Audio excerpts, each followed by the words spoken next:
Hey, you. You're finally awake. When it comes to Nintendo Entertainment System, few consoles boast as many iconic sequels that evolve their franchise in bold and surprising ways. While many sequels today are often more of the same, NES developers frequently took creative risks, introducing new gameplay styles, deeper mechanics, and refined visuals to push their ideas further. In this video, we're diving into 7 standout NES sequels that left a lasting mark. We'll explore their development, how they improved or drastically changed from their predecessors, their gameplay innovations, and the legacies they left behind.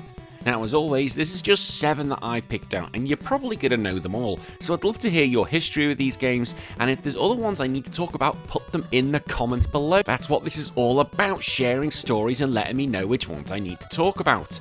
Now, I know you're meant to be getting your video tomorrow, but I decided, you know what, I had a bad day in work, and what cheers me up more than anything? Making videos for you guys. So don't worry, you're still getting your video tomorrow, but I decided to do another one now, so you're going to get 2 videos in 2 days, you lucky fellas. Now, if you do like this, please hit that like and subscribe button. It really helps the channel as I'm on my way to 6,000 subscribers. We've got a weekly podcast where this week we're looking at Gunstar Heroes for the Sega Mega Drive, and we've also got a $1 month Patreon where you can get actively involved in the podcast and you get your own show. Right, let's get into it, shall we? 7 NES sequels you really need to look at. Oh, as a little caveat as well, I should make this very clear, I'm looking at 2s. The first sequels, so don't be expecting number 3s here, like Castlevania 3 or something like that. No, we're looking at solely number 2s, the second game in the series, okay? That should be a little rule. Sorry, I should have added that to begin with. Hey-ho, but let's get into it, shall we? 7 sequels, or number 2s, that you really should be looking at. Double Dragon 2, The Revenge. Released in 1990 by Technos Japan, Double Dragon 2 The Revenge was a major evolution over the original NES Double Dragon, which, despite its popularity, lacked a vital feature: 2-player cooperative gameplay. The sequel was designed from the ground up to not only include this feature, but to enhance every major element of the original game, from its storytelling to its mechanics and level design. One of the most immediate differences players noticed was the darker tone. Unlike the first game, where Marion is kidnapped, Double Dragon 2 starts off with her being gunned down by the Shadow Warriors. Jesus Christ, that is a step up. This abrupt and emotional opening set the tone for a grittier, revenge-driven journey. The narrative gave players a real reason to fight beyond just standard arcade-style progression. The NES version, interestingly, was not a direct port of the arcade game, but rather a reimagined version tailored specifically for home consoles. It featured brand new stage designs, new enemy placements, and unique scripted moments, such as collapsing platforms and intricate traps. Technos also reworked the control scheme, a controversial yet strategic move. Instead of the standard attack and jump buttons, the A and B buttons now controlled left and right attacks based on the direction your character was facing. This gave combat a more deliberate and responsive feel, allowing players to better manage enemy crowds.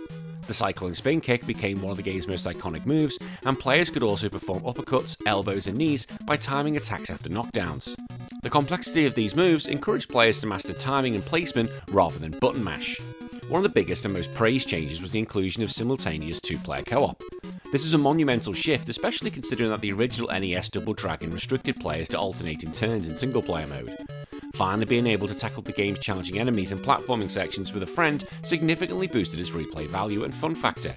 Co-op even introduced friendly fire, which led to hilarious and possibly frustrating moments between players. Visually, the game showed clear upgrades over its predecessor. Backgrounds were more detailed with varied environments like dark alleyways, forests, and industrial towers.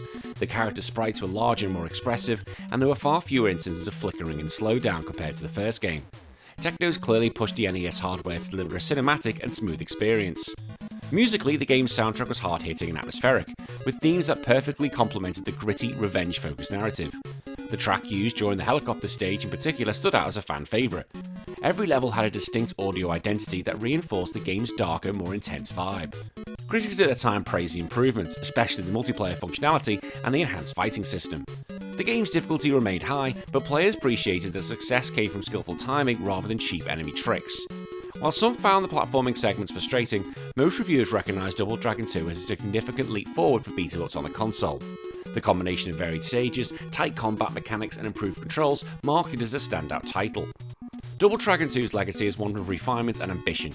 It's widely regarded as one of the best beat-em-ups on the NES, and arguably the pinnacle of the series in any home console.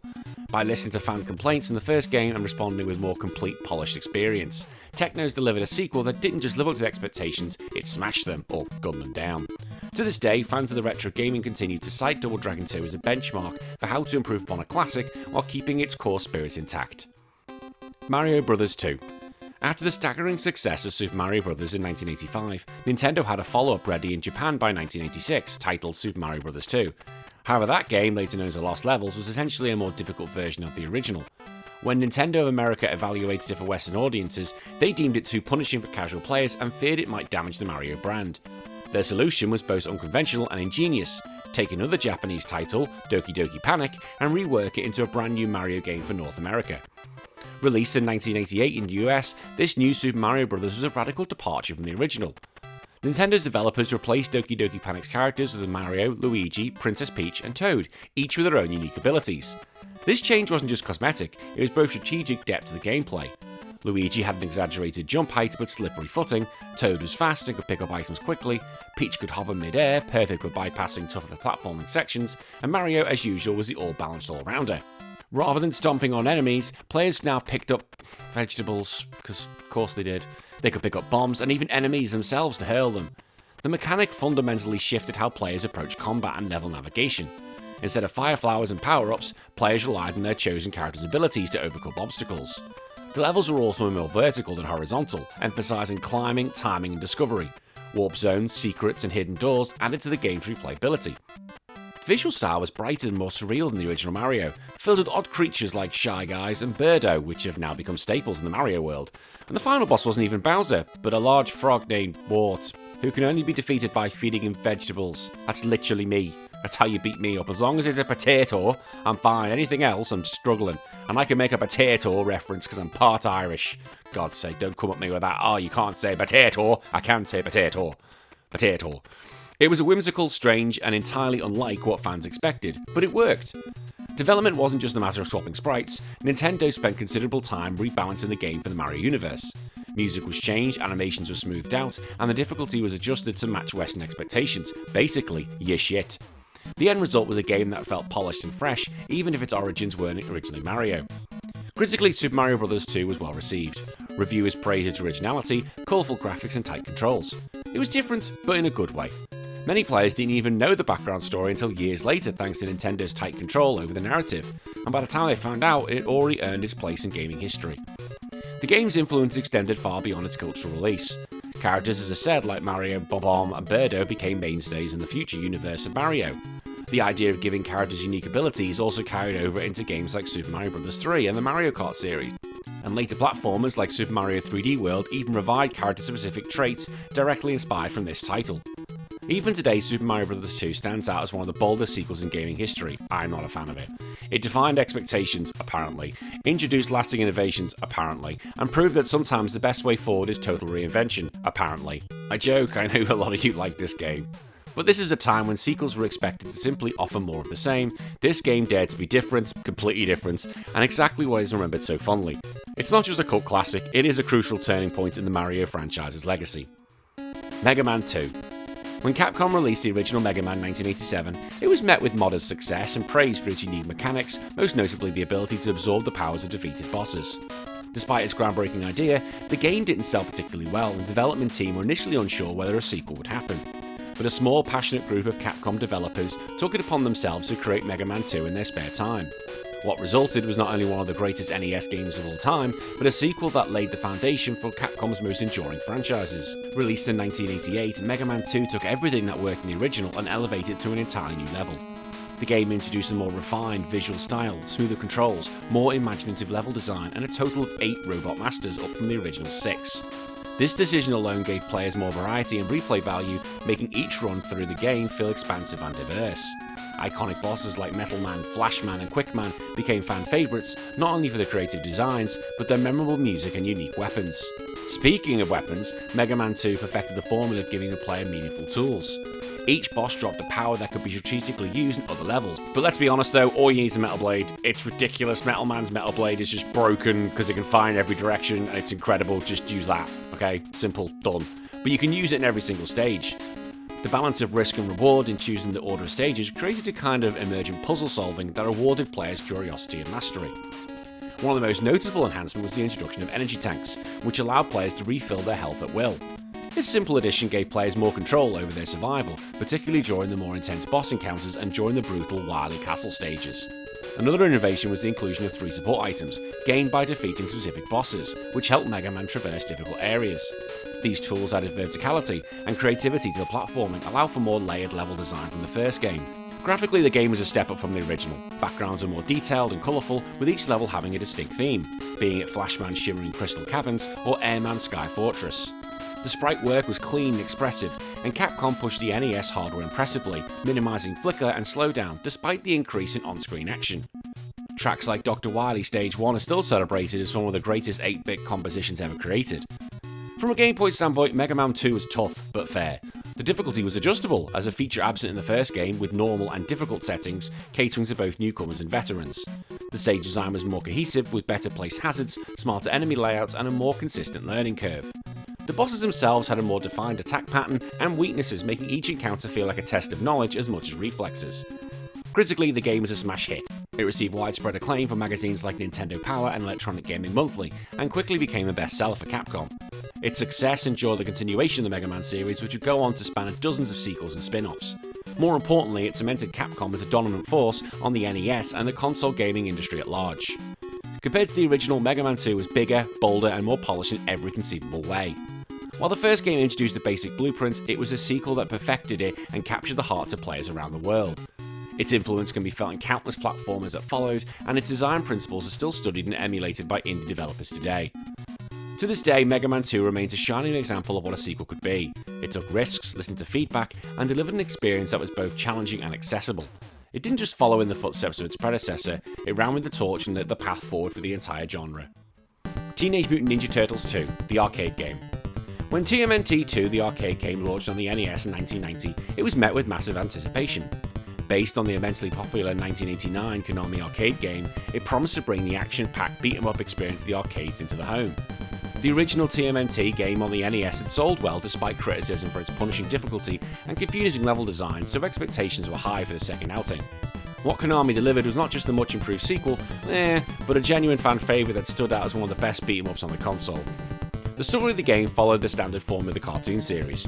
Shredder and his Foot Clan have kidnapped April O'Neil and Master Splinter, so it's up to Leonardo, Donatello, Michelangelo and Raphael to rescue them. What the game lacked in deep narrative made up for its non-stop action, colourful set pieces, and a faithful recreation of the animated show's tone. Fans of the cartoon would immediately recognise familiar faces like Bebop, Rocksteady, Krang, Baxter Stockman, and of course Shredder himself, all rendered in charming 8-bit style. Gameplay was at the core of what made this entry special. Unlike the first game, which played more like a side-scrolling platformer with awkward difficulty spikes, TMNT 2 was a traditional side-scrolling brawler. Players could choose one of the 4 turtles and take on waves of foot soldiers, mouses, and other enemies through 8 distinct levels. Each turtle had unique stats. Donatello had the longest reach, Raphael was the fastest, and so on, adding a small but meaningful layer of strategy and replayability. The NES port was also notable for a successful adaptation of arcade mechanics. While the graphics and animation were naturally scaled back due to the hardware limitations, Konami managed to maintain the fast-paced, fluid gameplay that made the original arcade so beloved. Punches, kicks and jump attacks felt responsive, and the addition of environmental hazards such as burning floors or falling signage added variety to each stage. The level design itself was remarkably diverse, featuring back alleys, sewers, high-rise buildings and even a battle on a moving truck. One of the most exciting features of TMNT was its 2-player co-op. Playing with a friend turned the game into a chaotic, laughter-filled experience as both players teamed up to dispatch hordes of foot soldiers. Few NES games at the time captured the same sense of camaraderie and shared excitement, making it a frequent go-to choice for sleepovers and weekend gaming sessions. Even in solo mode, the game never felt empty thanks to sheer variety of enemies and colourful expressive sprite work. Interestingly, the NES wasn't just a straight port, it included content not found in original arcade. 2 brand new levels were added, a snow-covered stage featuring a new boss, Tora, and a dojo stage ending in a battle with the character Shogun. These new additions helped the NES version stand out and offered additional challenges for those who had already played the arcade release. The inclusion of Pizza Hut advertisements in the game, something extremely rare for the time, further reinforced the Turtles' status as multimedia icons in the early 90s. And no, the Pizza Hut adverts are completely gone from the new collection, and no, you don't get a Pizza Hut free pizza voucher, which would be bloody cool! I should try it still and see if I can just bullshit my way to get one. Graphically, TMNT pushed the NES close to its limits. The character sprites were large and detailed for the NES game, and the variety of enemy designs kept things interesting. While unfortunately, there was occasional flickering and slowdown when 2 enemies were on screen, like at some points cars just suddenly go, teleported and hit you. It really impacted on the fun, except that car bit. The soundtrack captured the energetic spirit of the franchise, blending catchy action tunes with digital renditions of the cartoon's themes. Upon release, the game was a massive success. It sold over 4 million copies worldwide and was praised in gaming magazines for its faithful adaptation of the arcade experience. Critics applauded its tight controls, cooperative gameplay and colourful graphics. For many fans of the Turtles, it was the definitive gaming experience of the era. Even today, TMNT 2, the arcade game, is fondly remembered as one of the best licensed games ever made for the NES. While later beat-ups like TMNT 3, The Manhattan Project and Turtles in Time would continue to evolve the formula, this NES title remains a foundational classic. It captured a moment when arcade and home console gaming were beginning to merge, and it did so with style, energy and a whole lot of turtle power. Few games from the era had its cultural reach or replayability, and even fewer managed to deliver such a pure sense of fun.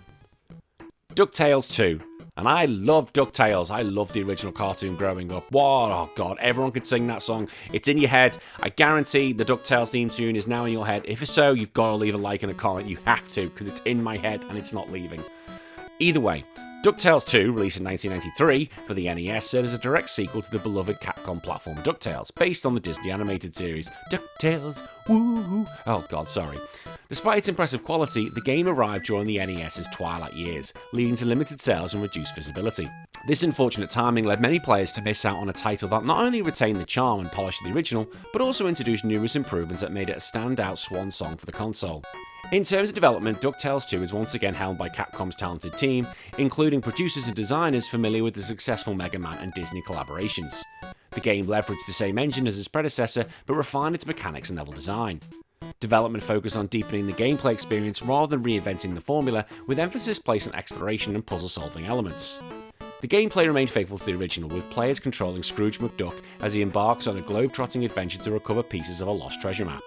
Scrooge still uses his iconic pogo cane to bounce on enemies and reach distant platforms, but this time around Capcom added new abilities.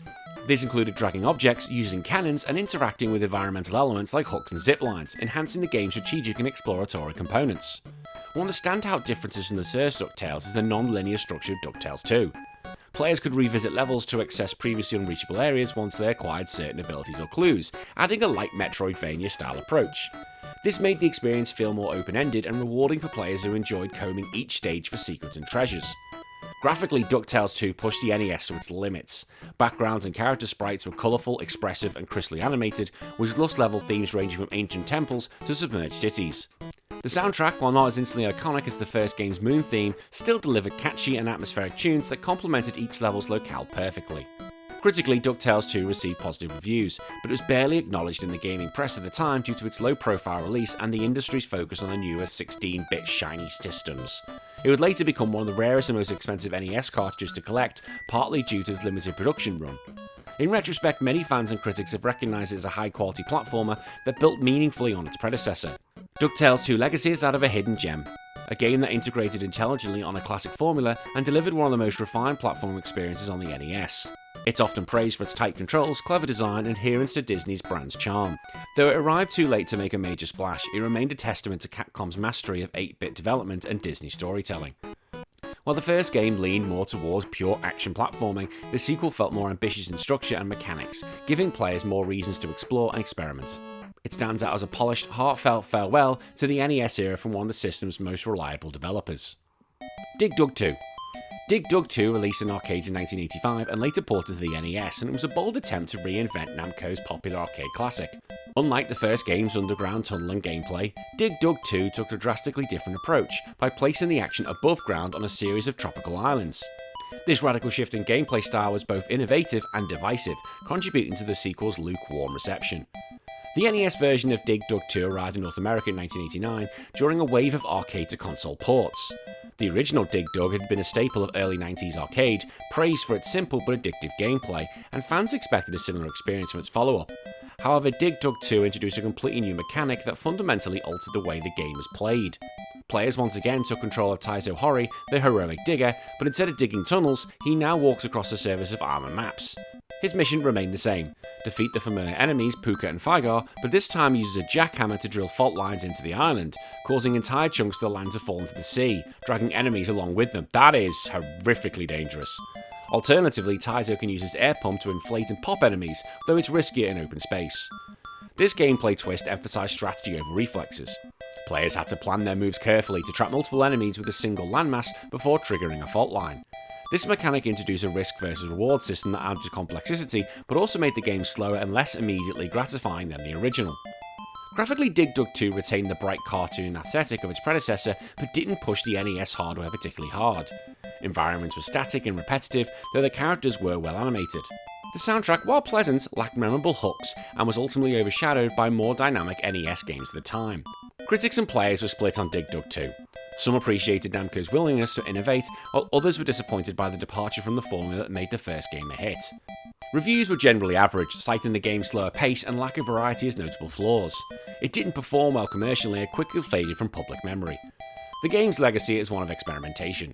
DigDug II demonstrated that even successful franchises need to evolve carefully, balancing innovation with familiarity. While it didn't lead to any further sequels in the 8-bit era, the original DigDug would continue to be celebrated in collections and re-releases, while DigDug II, yeah, we just forgot about that. What differentiates DigDug II from its predecessor is the total overhaul of core gameplay. The change in perspective and mechanics fundamentally shifted the player's experience from an action-driven to puzzle-centric. In doing so, Namco inadvertently alienated fans of the original, making DigDug II a cautionary tale about the perils of innovation without a clear payoff. Despite its flaws, DigDug II holds historical value as a rare example of a radical sequel on the NES. It's a game that's worth revisiting for those curious about early attempts at a franchise reinvention, even if it ultimately didn't dig as deep into players' hearts as the original. Wahee! And finally, Fire Emblem Giden. Fire Emblem Giden released exclusively for Japan in the Famicom in 1992. It's the second entry in Nintendo Intelligent Systems' tactical RPG franchise.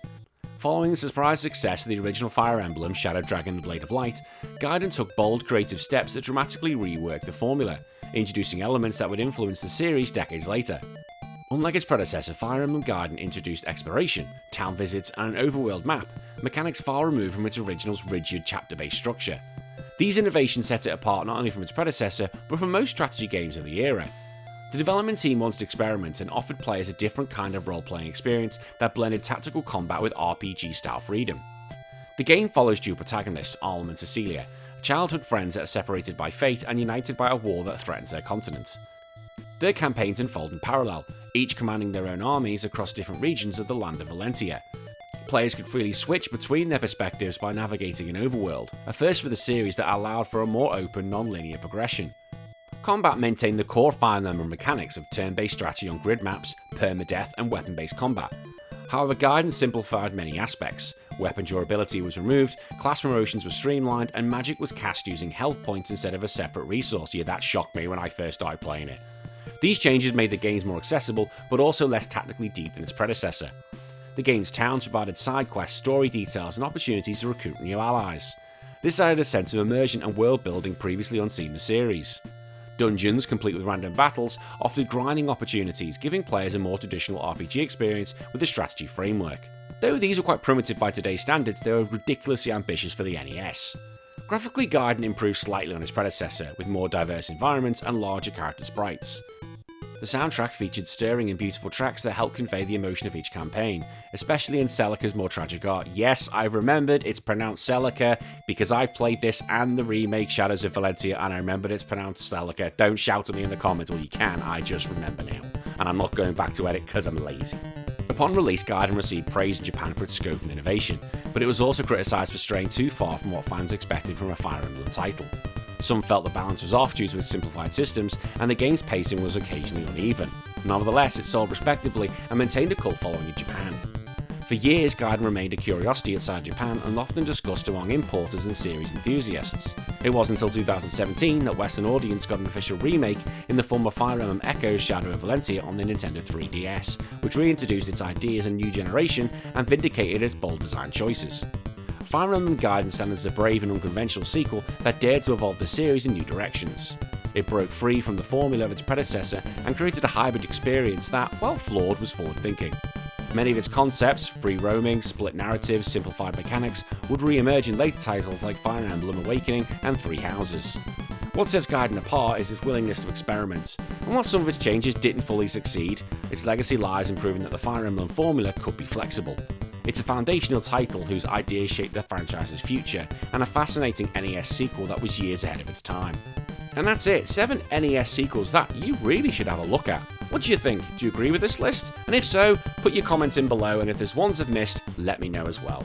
Until then, I will see you tomorrow for another video. My name's been Daddy. Take care of yourself. Bye bye.